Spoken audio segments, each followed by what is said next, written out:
there's actually, when you say that, the first thing that pops into my head is just the basics of producing. And producing is you have an idea, you execute, and then you follow up. And most people just have an idea, and then most people can't execute. And then after that, the majority of those people don't follow up. So I wrote a book. Well, I thought about it and I wanted to do it. Then I made it. But then who bought it? Why did they buy it? Who's the audience? Do I run ads on it? Do I do events? All of those things come into it.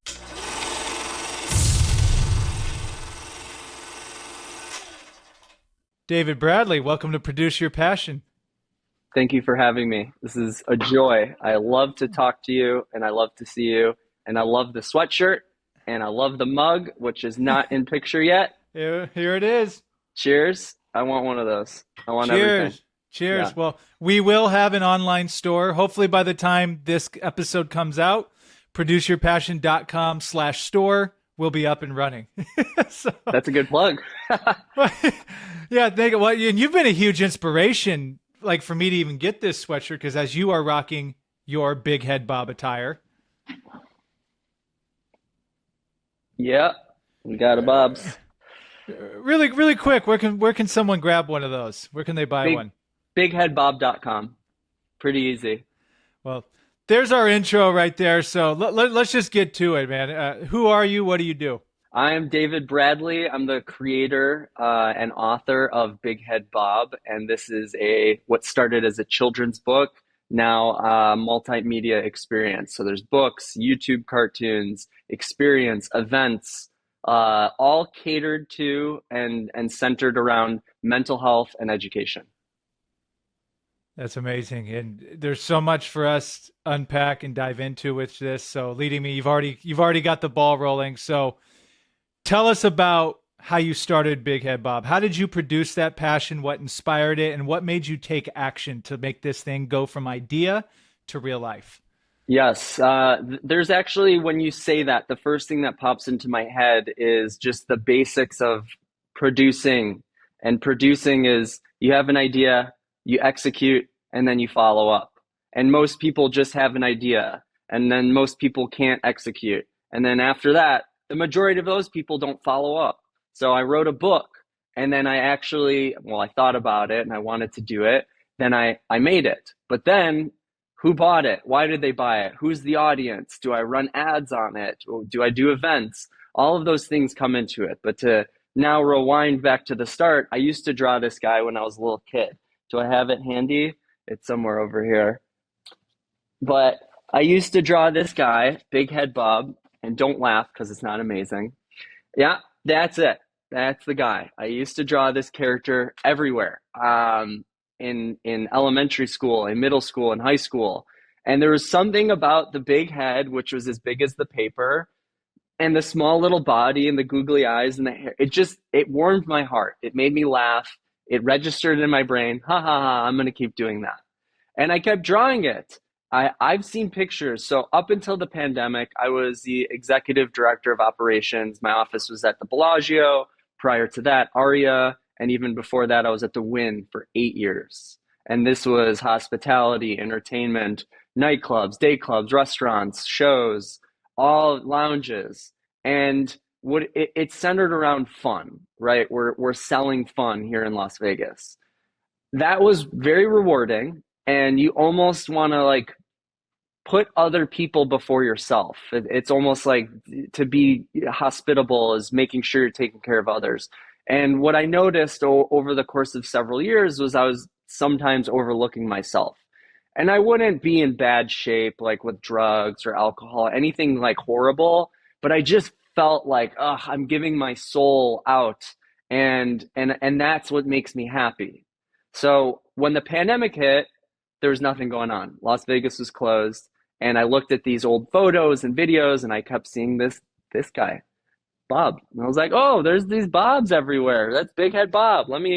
Maybe, I could do something with it. My brother had a baby 3 months into the pandemic.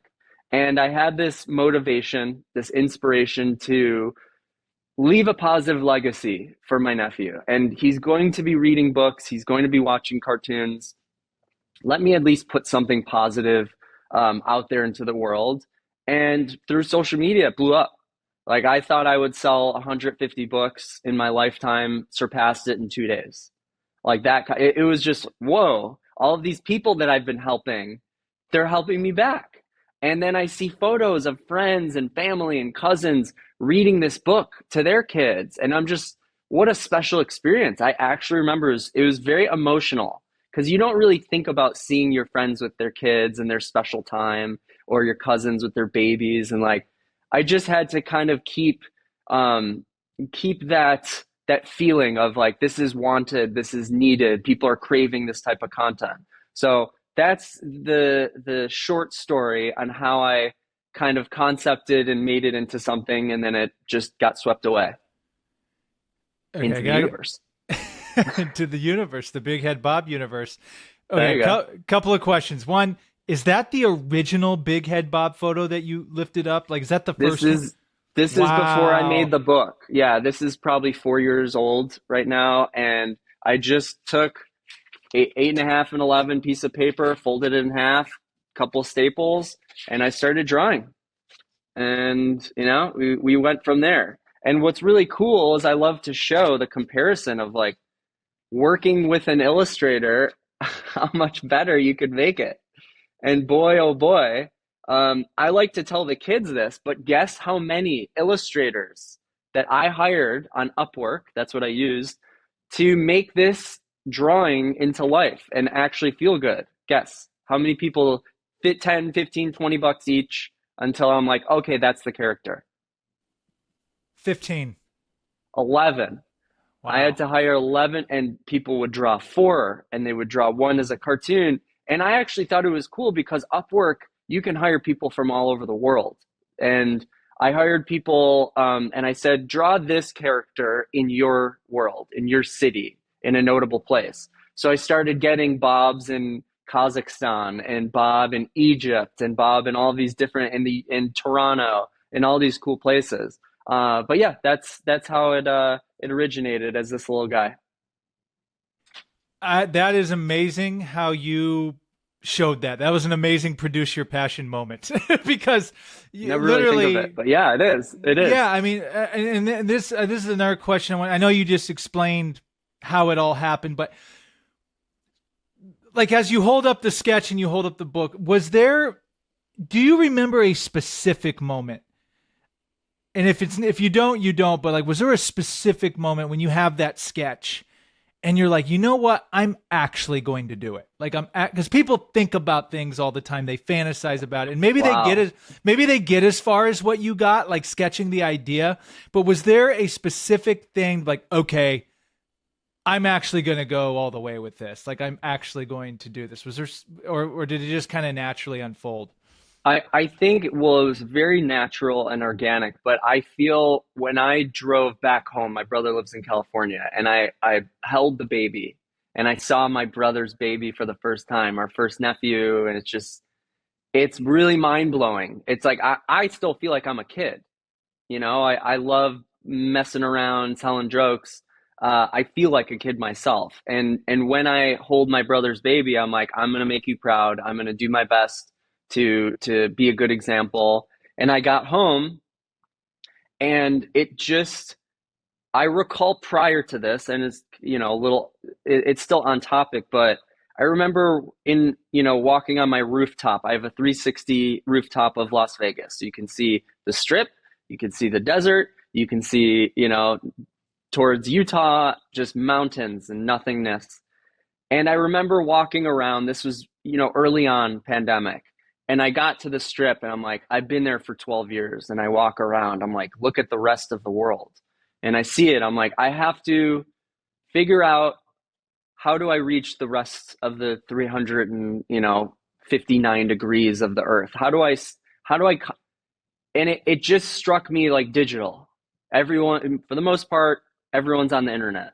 And I knew that I wanted to do something with e-commerce, something online, and I am a summer camp kid. Like I was a camp counselor. Quick fun fact: I got kicked out of summer camp my freshman year of high school, and for stealing. You know this, and I learned, one, never steal, And two, they gave me an opportunity of redemption. They brought me back 2 years later to be a counselor. So this is a second chances and like games and fun and being a part of a community. So I miss that. And I wanted to do something with kids. So I kind of had these pillars of e-commerce, online, kids. And then when I came back and I looked at my old college tapes and high school, photos, I saw Bob a few times. And I don't remember the exact moment, but I recall saying like, I'm going to take that guy and make him for Joaquin. And I'd never written a book before. I didn't know what the purpose of the character. I just thought he was funny. So one of the things that I did was I started drawing these like concept pages.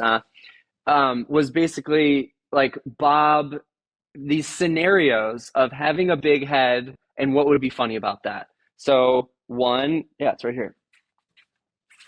He dunks his head in an apple bobbing contest, but his head is so big that it gets stuck in the tin. And that became my first ever cartoon on YouTube. We didn't use it for the book page, but this was like the drawing that turned the book into film. But we can get to that later. I hope that answered your question. No, absolutely. Well, you kind of led me to where I was going next because you've taken this well beyond a book. Like Big Head Bob is a full out enterprise and universe of I mean it's endless. Every time I'm talking to you, I'm like, oh yeah, we're got a video game or we got this, we got that. I'm just like, wow, like it's just literally like, can you talk about that evolution? How I know you started out, did you always have the vision like, okay, this could be way more than a book, or like, all right, I'm just going to do the book first, and then you did the book and then everything else just started to open up? Yeah, so like I mentioned, working on the strip, you interact with thousands of people. Like there's 20,000 people that pass through our venues, per week. So I interact with staff, with customers, with everyone. And I thought it was very interesting that when the pandemic hit, who you keep in touch with and who checks on you, and two of the people that actually work in television. Hey, are you okay? What are you doing? One of them, um, just like, oh, I'm doing marketing and operations. I'm helping this kayaking company get off ground, and I'm writing a little book for my nephew. And like, oh, send it to me. Okay, you work in TV. Sure, you can take a look. And like, this is so needed in the world. It's the character's super cute. You have to do this in different languages. And it kind of started me thinking, it started the process of like, oh, well, if you think this is a good idea, maybe I should do what you say and kind of follow that path. And again, this is a unique time in history. I mean, your job was closed. The Las Vegas Strip was dark. So I had this time to kind of think about my life. What do I want to do? And once I published the book and saw the demand, it really started to turn into, hey, is this going to be TV or film? And I remember I'm like on my couch looking at my phone, just being like, TV or film? Like, it's just a book for fun, but you work in TV and at like the biggest, one of the biggest TV stars in the world, Adam Sandler, my fave. And that's when the first time my head shifted is like, okay, books and YouTube. And I started that YouTube process. Holy moly, 3 years of nothing. Let's hold up and that then plaque. Let's hold up okay, that plaque. and then year four, bing bang boom. It's cool because there's a mirror to see yourself. But yeah, there you are. So yeah, we have now 160,000 subscribers, and it just was a grind. And I realized all the things I had done wrong, all the things I had done right. When I hit 10 videos, I said I need to do 100. And I actually made a public video on my YouTube channel. Like, we just got 100,000 views. I'm shocked. I'm gonna do 100 videos for you guys.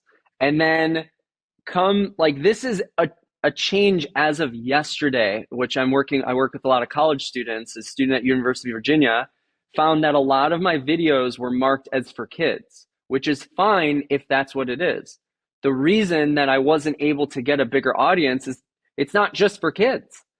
And when you market as for kids, no one can comment on the video. So I started doing shorts, YouTube shorts, and made for everyone, and they exploded. And I went from like 1,200, 1,300 subscribers to 160,000 within, I think, 2 months. In addition, I've always been running ads, and I've been running them incorrectly for the longest time, and learning slowly but surely. I'll when I first started, I would say I'm going to spend $60 on ads on this one video, and it would get a ton of views, but not a lot of interaction, not a lot of subscribers. And I would just say, "Yay, I got 5,000 views," or I'd get five.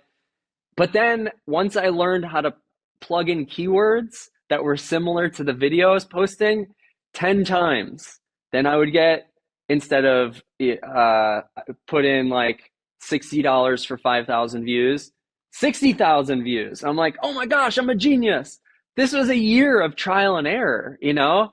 And then when I found out that shorts was a big thing, YouTube wants to be like a TikTok, YouTube wants to be reels and everything, as well as the biggest streaming service in the world.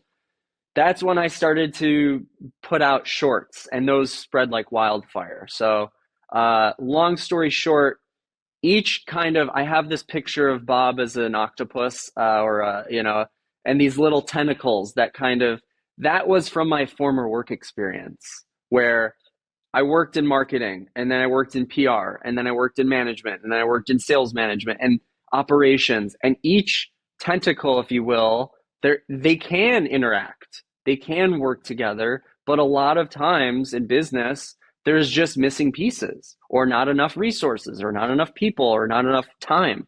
So that was something that slowly but surely continued to grow with me.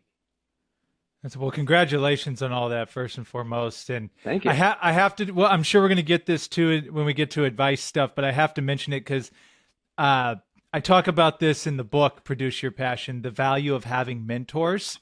Mm-hmm. And it sounds like you've had at least two really good mentors, people that can point you in the right direction, just like for the mindset shift. Just for someone to say, "Hey, man, film and TV," and you're like, "Wow, I never even thought of that." Like having those people. Could you talk a little bit about that? Just like how valuable it is to talk to people that have climbed to where you want to go? Yes, it's to have one family. My entire family helped me create the book together, and it was a great experience. But my family hasn't won any Emmy Awards, and my family hasn't worked in Hollywood.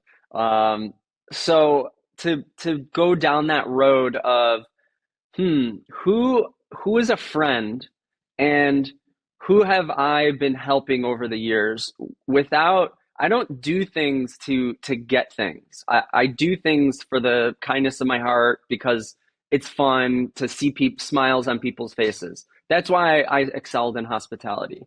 And I really disliked bothering people. I don't like asking for help. And that is something that you and I have spoken about offline, where it's like, at what point do you actually ask in a way where people want to help you? People want to help each other. I think that's the majority of human nature. You want people to succeed.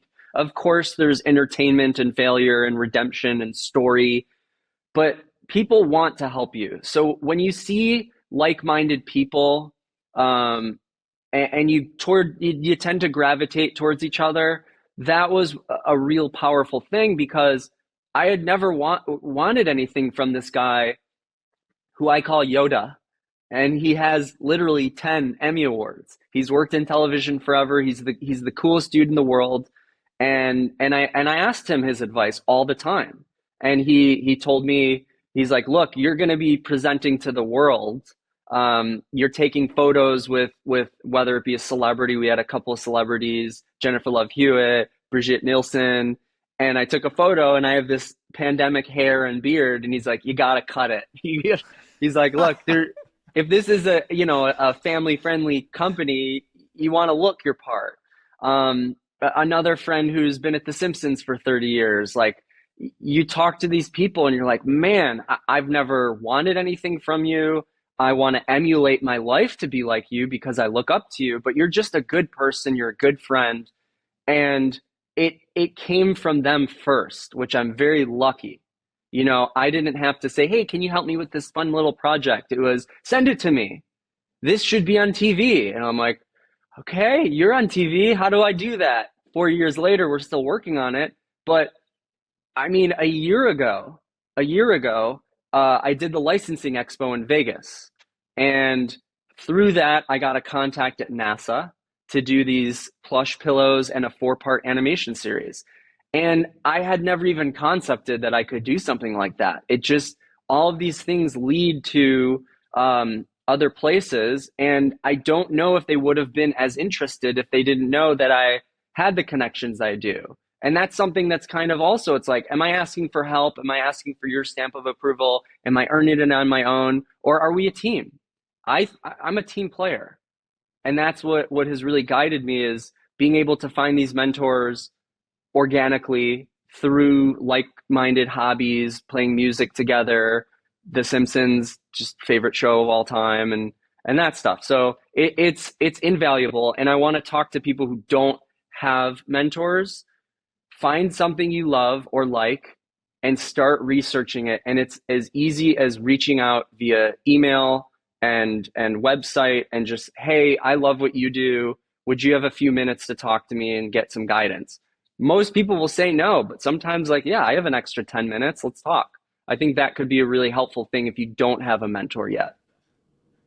Wow, just dropping gems left and right. This is a very nutrient dense produce your passion episode, and there's so much. I love your brand so much because there's so many different directions we go. Because I know you live and breathe produce your passion to a T.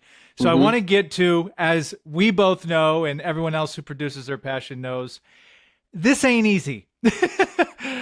There are obstacles, and in Produce Your Passion, we talk about the financial obstacles, the mental obstacles, the emotional obstacles. Can you talk about some of the biggest obstacles that you've encountered? And then my follow-up to that is, how did you overcome those on this Big Head Bob journey? Yeah, I mean, it's almost a better question of like, what wasn't an obstacle? I say to every school visit, and it's crazy to say I've been in over 1,000 school classrooms, 1,000. There's times where I'll meet with 20 classes. There's times where I'll meet with one at a time, with 5 students. I don't care. I just want to do it and be involved. And I always say I had never written a book. I'd never edited a book. I've never formatted a book. I've never published a book. I've never advertised a book. Never had a website. Never had a YouTube channel. Never done Google Ads. I've never worked with a coder to put games on my website. Every piece of this process was hard. And I love that. I love it so much because I'm learning. And as I look at your shirt, it's my passion. And I'm producing. When people say like, you're a creator or you're an author or this is a brand, all of these things are struggles in my mind. It took me a long time to be like, "Oh, I guess I am an author. I have a book." Yeah. The kids would say like, "You're my favorite author in the world." I'd be like, "That's crazy to hear, but also I guess I'm an author." And then if you have a creator award with 100,000+, you're a YouTuber or you're this or that. So when you say like your brand, it's still new to me. It's my passion. It's Big Head Bob. And as I put together these partnerships, I'll take the NASA one. This has been infinitely hard. You can imagine why. I met a company that said, "Hey, this would be really good for NASA." And basically you pay us a fee to, like, it's like a $5,000 guarantee once it gets approved. And once you sell your products, we pay you back, or you keep it like afterwards, after you hit the minimum threshold. And I was like, interesting. Like, I always thought licensing was the other way around, where you pay me, and then as I make the $5,000, then we split, or something different. Like, you pay me and then I pay you back after we make it. What ended up happening was I talked to another company that I met at the licensing expo, and they said the same thing. They're like, "Yeah, that sounds kind of shady." He's like, "And I'm pretty sure you could just reach out to NASA directly." And I was like, that could save me $5,000 plus 20% on top, whatever. And I reached out to them directly and they responded, correct. We don't work with third party agencies. Um, Thank you for reaching out. Thanks for telling us about this. And I was like, wait, can we do a project? Like, this is what I've been thinking. I wrote this 5-page document for you. And we got on a call. I was able to bring in my partner who works in television. And she was like, oh my gosh, you work at the biggest cartoon ever. And like, you do licensing for them. You know, and I'm just looking at the two of them being like, what am I doing here? Like, oh my gosh. Just kidding. I felt like, hey, if I'm here, I deserve to be here. Um, but yeah, so we talked about making 4 animated shorts and we made them. And we got like, I mentioned, Bob in outer space and he's an astronaut. And the second one was he's sad and curious what he would find. We are advertising the Europa Clipper mission that NASA launched. It's this huge deal to find ice on the moons of Jupiter. And basically, we got approved and they're like, you can't say aliens. Like there was these very specific rules that I had to abide. Okay, cool. We finished the 4-part series. Then I wanted to make a squish doll, but he's an astronaut. This has taken 4 months, 5 months to even just get a sample approved. This week, we got the approval to use the logo, the NASA logo on the back. So it'll be Bob as an astronaut with the logo on the back of NASA. And that was so hard and it took a long time and there was struggle every which way, whether there's a manufacturer. And guess what?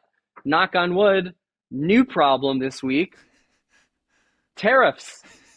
I had interviewed these different companies all over the world. The US is very expensive. China's like $5 or $6 per.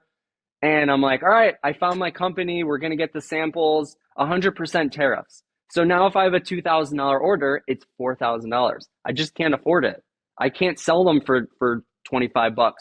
I would rather, this is not the best business decision, but as I grow my brand, I would rather give this to you for free. I want you to have this sticker because it's Bob meditating, it's holographic, it has the QR, cost me money. I'd rather sell this to you and make a profit of $1 or $2 and you have it versus not buy it at all. So I'm trying to make things as affordable as possible and give it away, understanding that my big payday will come from a sponsorship, a brand deal, a TV show, a big agency, something like that. So that's where my focus is. I love that. Congratulations on the NASA thing, man. That's huge. Yeah, huge. Out of this world. But like you said, it didn't happen overnight. It was a very tedious and challenging process. And I have to mention 2 things that you've definitely helped me with. 2 things with you, talking with you and learning about how you operate that I've taken a lot from. You are extremely great at delegation.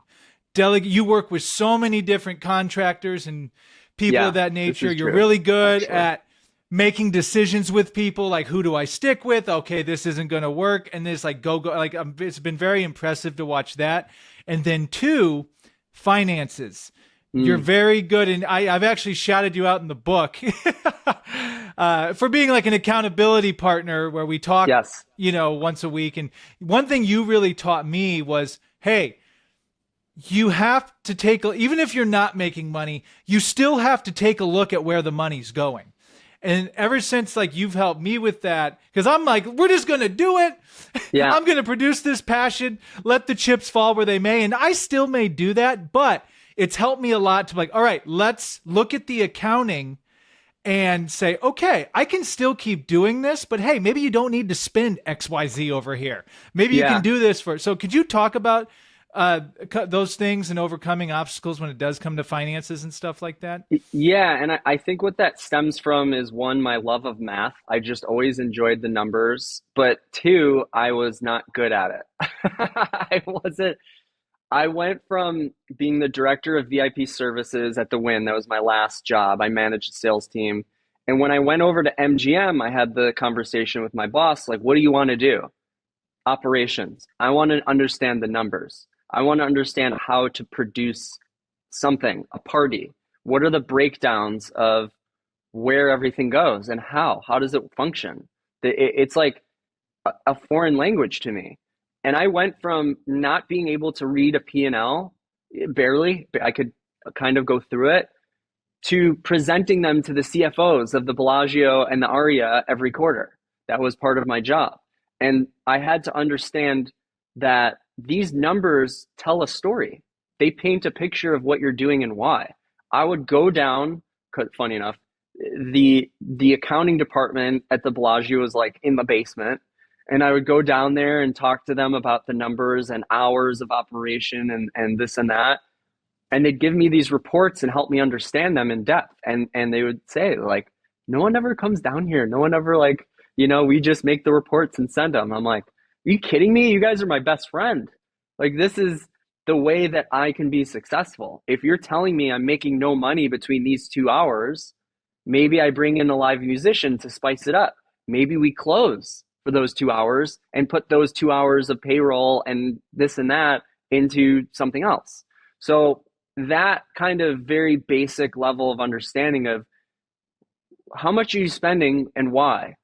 One of my biggest issues that I've been having, opportunities, is digital ads. I can spend money on YouTube. I figured it out after 4 years. Hooray. Pat on the back. A lot of money lost, invested. Now, if I try to advertise a book, I need to try to make that money back. And if I don't, I lose. Very easy example. If I advertise a book on Amazon, and Amazon, oof, they do a good job of messing you over a little bit. If I put in, just for easy math, $100 in ads, and I sell 10 of my books, Amazon will say, hey, if you're selling your books for $20 each, you made $200, right? $200 minus $100 in ads, I made $100. That's not how it works at all. How it actually works is Amazon sells your book for $20, you get two. So I've sold 20 books, I've made $40. I've lost 80. I know it's like potentially confusing for people, but if you don't understand where your money's going, Amazon makes their money, but I will have to get a job as an Amazon driver or working in the warehouse because I'm out of money. So I think that that's something that people often overlook, only from my personal experience, is just like, if you understand how much things cost, what is your monthly nut? How much does it cost to run your business? What is your plan? What are your goals to hit those numbers? You have to, like I said in the beginning of the call, follow up, follow up, follow up. I can ask for my numbers every month from an accountant. Then I can get my numbers from the accountant. Yay, idea execution. The follow-up is study them and talk to someone about them. Talk to you, talk to my brother. Hey, we've only sold $400 worth of books this month. We've only sold $50 of books this month. Like, we were negative 2,000 this month. Why were we negative 4,000 this month? Because I needed a freaking computer. Because I use it day and night. Okay. Hey, why did we make $1,500 plus this month? Because my ads are working. You have to understand that this is a story. It's not scary. Numbers and finances isn't something that you should shy away from because you're not good at it. That is all the more reason to dive in and to learn. Otherwise, your passion is going to be produced by someone else. That was excellent. Thank you for that, by the way. I think I had a vision of you delivering your own Big Head Bob stuff as an Amazon driver when you said that. It's very meta. I like that. Yeah. Hey, you ordered my book? All right. Yeah. Deliver, and maybe you'll put the Big Head Bob head. Spoiler alert. Mm-hmm. Don't wanna ruin a surprise that may be coming toward the end of this episode. All right. I have a surprise. Do you want to see it? Yeah, let's just showcase that now. If you're able to. I'm gonna go roll out for a second. 3, 2. Yeah. What's up? What do you think? Dude, it's so awesome. It's so awesome. And I have to ask, was that inspired somewhat by like the Las Vegas DJ culture of like Dead Mouse, Marshmello? What? Uh, What? Not at all. Yes, okay. of course. Yeah. Yeah, see, I even blew my hair. There you go. Um, yes, I think working in the clubs and seeing so many people dance and have fun and be on vacation with a mouse head on the screens and behind the booth and a marshmallow head, it's not my subconscious is like, I can do that. It was just like, wow, what an inspiration. That's so funny. What a response. So I made this um, when I started live streaming. I figured that these kids from all over the world, whether it be 10 or 50 or 200 people on the live stream, why not bring this Las Vegas entertainment capital of the world glitz and glamour vibe to mental health and education? And that's what I'm doing. And that's why I made this. And guess what? Even this was so hard to make. This was so freaking hard. You can see the first one. The neck is as big as the head. And I'm putting it on so I could see, but it looked like creepy. And I had to pay 300 bucks for it. And I'm like, this isn't what I asked for at all, but thank you for trying. And I love it. And it is, useful, at least for videos. But this was the second version. And guess what? There's a third version. It's going to be metallic, and then the mouth will be as open as the eyes so I can see through it. So, yes, there's a huge inspiration of Las Vegas. I don't really think it's done. I know that people will have their mascots, and like, I feel the way that the tagline, it's funny because I actually said this today. Like, the first book is Transform Your Weakness into Strength. Yeah. The Adventures of Big Head Bob. We've kind of transitioned our like mission statement, our brand message to making mental health cool. Because why not?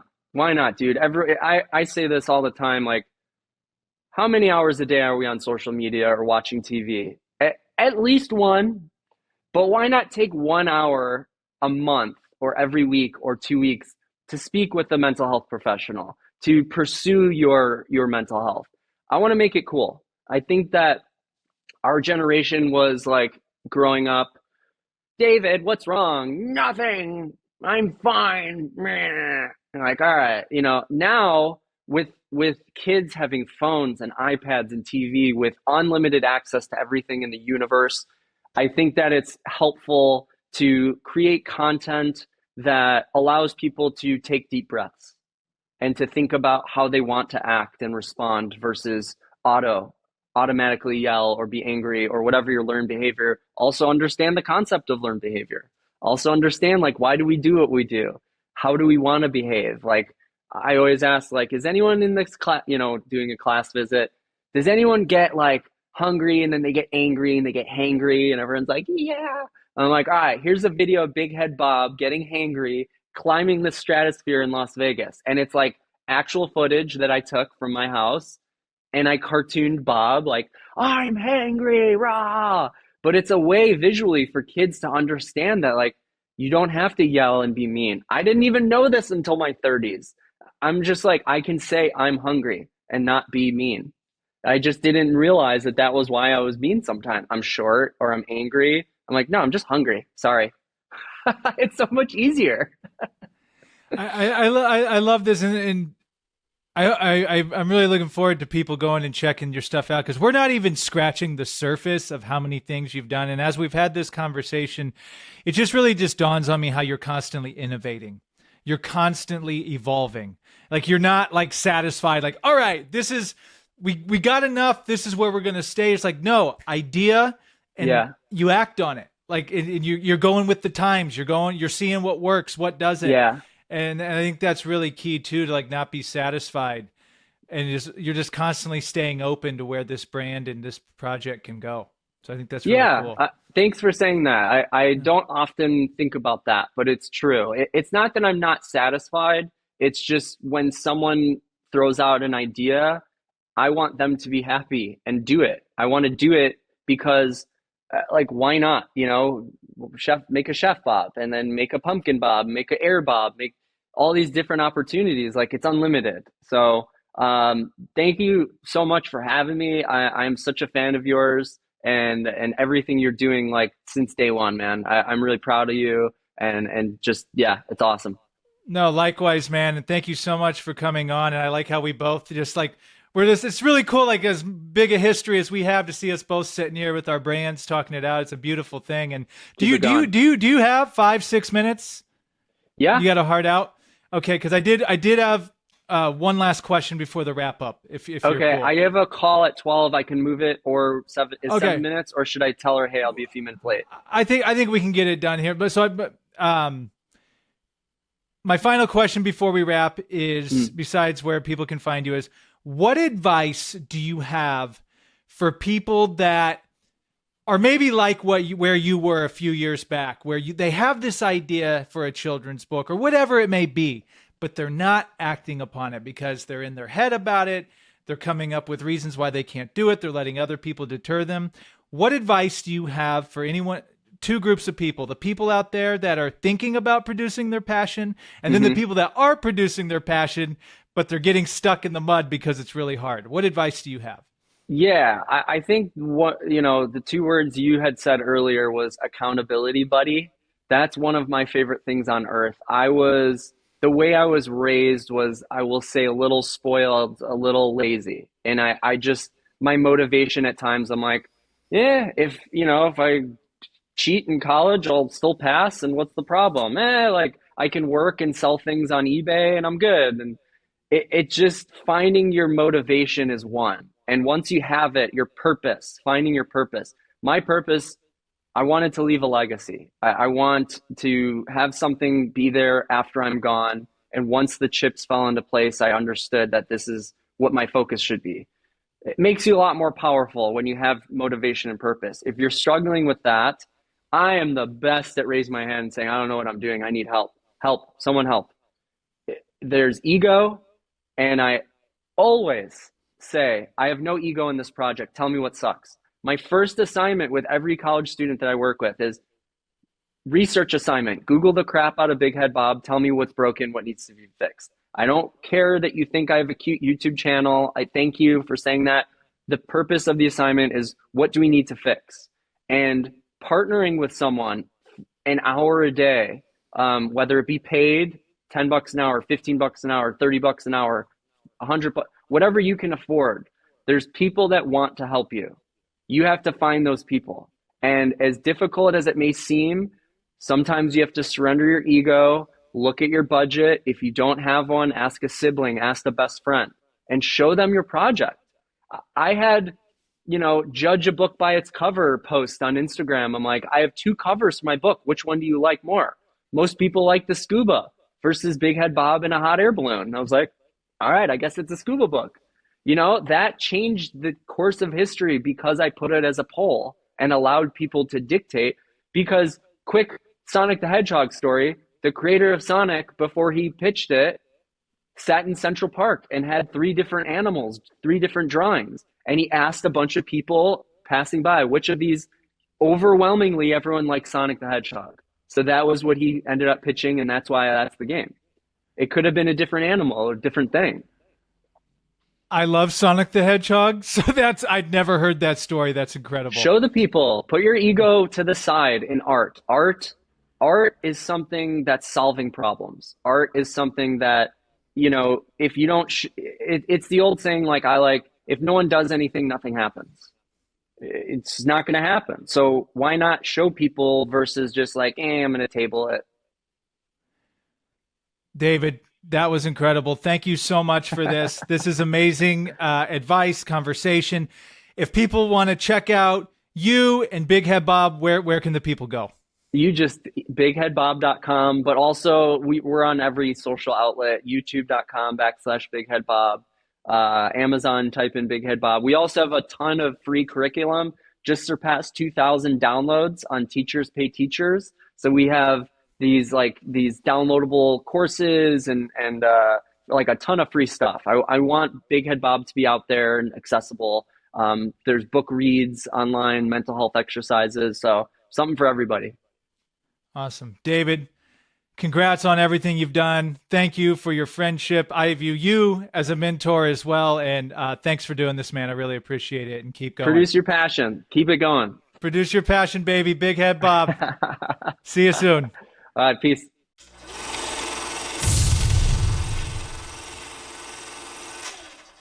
Thank you for tuning in. To learn more, go to produceyourpassion.com.